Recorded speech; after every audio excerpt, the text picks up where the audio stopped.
ಧರ್ಮಸ್ಥಳ ಒಂದು ದೇವಸ್ಥಾನ ಅಲ್ಲ, ಒಂದು ಭಾವನೆ ಅದು. ನಾವು ಹಿಸ್ಟ್ರಿಯಲ್ಲಿ ನೋಡ್ಬಿಟ್ಟಿದೀವಿ, ಮೊಹಮ್ಮದ್ ಗೋರಿ, ಮೊಹಮ್ಮದ್ ಗಜ್ನಿ, ಅಲ್ಲಾವುದ್ದೀನ್ ಖಿಲ್ಜಿ ಇವರೆಲ್ಲ ಬಂದು ಆ ಸೋಮನಾಥನ್ ಮೇಲೆ ಅಟ್ಯಾಕ್ ಮಾಡಿದ್ದು, ವಿಗ್ರಹಗಳನ್ನ ಬಂಧಿಸಿದ್ದು, ನಮ್ಮ ನಂಬಿಕೆಗಳನ್ನ ಹಾಳು ಮಾಡಕ್ ಟ್ರೈ ಮಾಡಿದ್ವಿ. ಇದು ಹೊಸ ಸಂತತಿ, ಇದು ನೆಪ. ಇದು ಸೌಜನ್ಯದು ನಾವು ಹೇಳ್ದಾಗೆ ನ್ಯಾಯ ದೊರಕಲೇಬೇಕು. ಅರೆ ಸೌಜನ್ಯ ಸಾವನ್ನ ಉಪಯೋಗಿಸ್ಕೊಳ್ತಾ ಇದಾರಲ್ಲ ತಮ್ದ್ಯಾವುದೋ ಒಂದು ಅಜೆಂಡಾಗೆ, ಅದಕ್ಕೆ ಅವಕಾಶ ಕೊಡಬಾರ್ದು. Don't play with the trust or faith of the Hindu community. ಆ ಭಾವನೆಗಳ ಜೊತೆ ನೀವು ಚೆಲ್ಲಾಟ ಆಡಬೇಡಿ. ಯಾಕಂದ್ರೆ ನಾನು ವೈಯಕ್ತಿಕವಾಗಿ ನನ್ನ ಜೀವನದಲ್ಲಿ ಯಾರು ಬಂಧು ಇಲ್ಲ.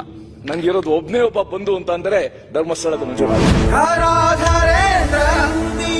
ವಿಲಾಸ ಬಂಧು ಬಂಧುರ ಸ್ಫುರತೃಗಂತ ಸಂತತಿ ಪ್ರಮೋದಮಾನ ಮಾನಸೆ. ನನಗೆ ಜೀವನದಲ್ಲಿ ಬಂದ ಕಷ್ಟದ ಸಮಯದಲ್ಲೆಲ್ಲ ಸಹಾಯ ಮಾಡಿರೋನು ಅಂದ್ರೆ ಮಂಜುನಾಥ. ಈ ತರ ಲಕ್ಷಾಂತರ ಜನ ಇದ್ದಾರೆ. ಕೃಪಾ ಕಟಾಕ್ಷ ಧೋರಣಿ ನಿರುದ್ಧ ದುರ್ಧರಾಪದಿ ಕ್ವಚಿತ್ ದಿಗಂಬರೇ ಮನೋ ವಿನೋದ ಮೇ